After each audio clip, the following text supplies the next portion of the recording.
Hi everyone, welcome back to the Comptia Network Plus course, Ieee 802.1q. Created by the Ieee as a standard method of frame tagging, Ieee 802.1q works by inserting a field into a frame to identify the VLAN. This is one of the aspects of 802.1q that makes it your only option if you want to trunk between a Cisco switch and another brand of switch in a mixed environment. You've got to use 802.1q of the trunk to work, unlike ISL, which encapsulates the frame with control information. 802.1q inserts an 802.1q field along with tag control information as shown in figure 11.18. To meet exam objectives, it's really the 12-bit VLAN ID that matters, so you focus on it. This field identifies the VLAN and can be 2, power 12 minus 2 for the 0 and 4.095 reserved VLANs, which means an 802.1q tagged frame can carry information for 4.094 VLANs. It works like this. You first designate each port that's going to be trunk with 802.1q encapsulation. The other ports must be assigned a specific VLAN ID in order for them to communicate. VLAN 1 is the default native VLAN, and when using 802.1q, all traffic for the native VLAN is untagged. The ports that populate the same trunk create a group with this native VLAN, and each port gets tagged with an identification number reflecting that membership. Again, the default is VLAN 1. The native VLAN allows the trunks to accept the information that was received without any VLAN identification or frame tag. VLAN trunking protocols. The basic goals of VLAN trunking protocols VTP are to manage all configured VLANs across a switch internetwork and to maintain consistency throughout that network. VTP allows you to add, delete and rename VLANs, and information about those actions is then propagated to all other switches in the VTP domain. Here's a list of some cool features VTP has to offer.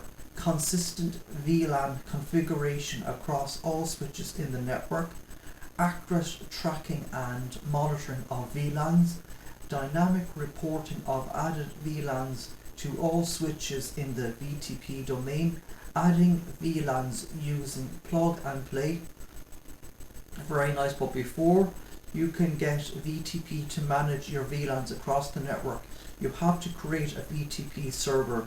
Really, you don't need even do that, since all the switches default to VTP server mode, but just make sure you have a server.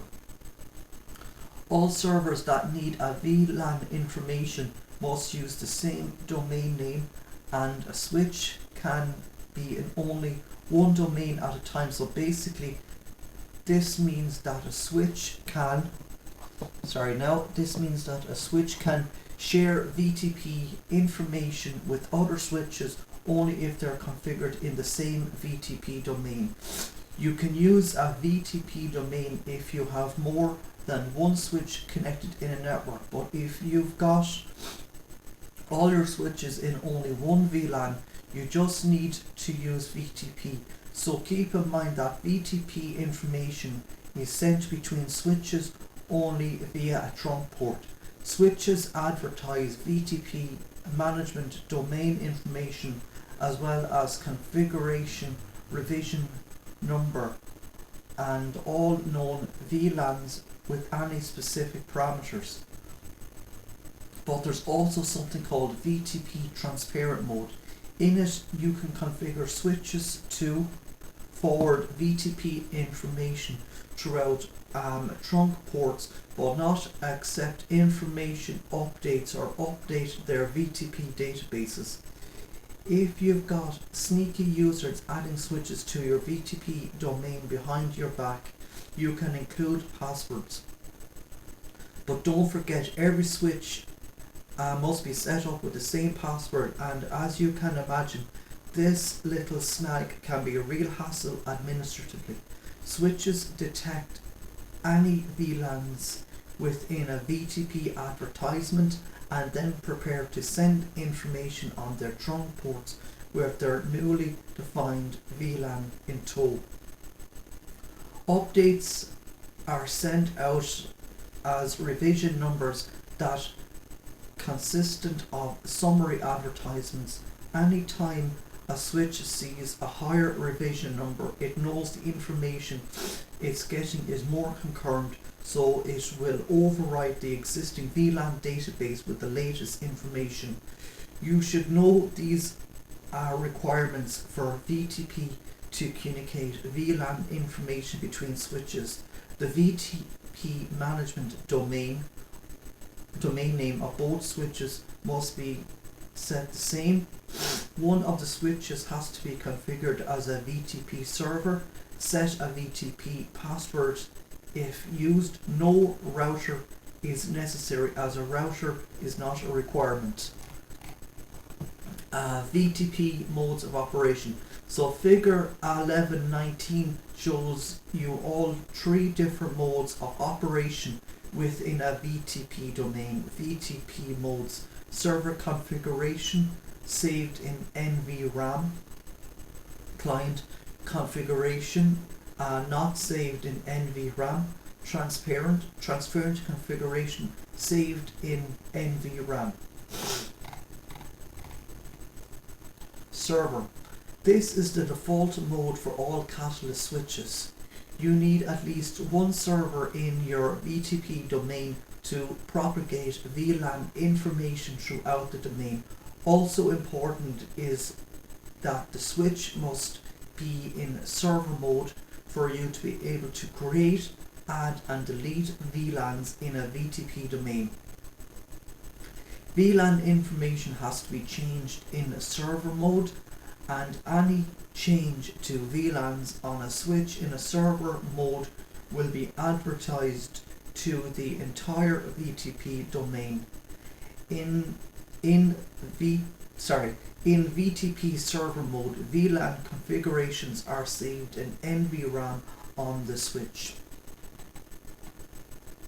Client. In client mode, switches receive information from VTP servers, but they also receive and forward updates, so in this way they behave like VTP servers. Sorry, now I lost where I was. The difference is that they can't create, change or delete VLANs, plus none of the ports on a client switch can be added to a new VLAN before the VTP server notifies the client switch of the new VLAN, and the VLAN exits in the client's VLAN database. Also good to know is that VLAN information sent from a VTP server isn't stored in NVRAM, which is important because it means that if the switch is reset or reloaded, the VLAN information will be deleted. Here's a hint: if you want a switch to become a server, first make it a client so it receives all the correct VLAN information, then change it to a server, so much easier. Transparent switches in transparent mode don't participate in the VTP domain or share its VLAN database, but they'll still forward VTP advertisements, though any configured trunk links. An admin on a transparent switch can create, modify and delete VLANs because they keep their own database, one they keep secret from other switches, despite being kept in NV memory. The VLAN database in transparent mode is actually only locally significant. The whole progress of transparent mode is to allow remote switches to receive the VLAN database from a VTP server configured switch through a switch that is not participating in the same VLAN assignment. So I'm going to leave it here today for this video. If you liked listening, please consider sharing and subscribing, and thank you again.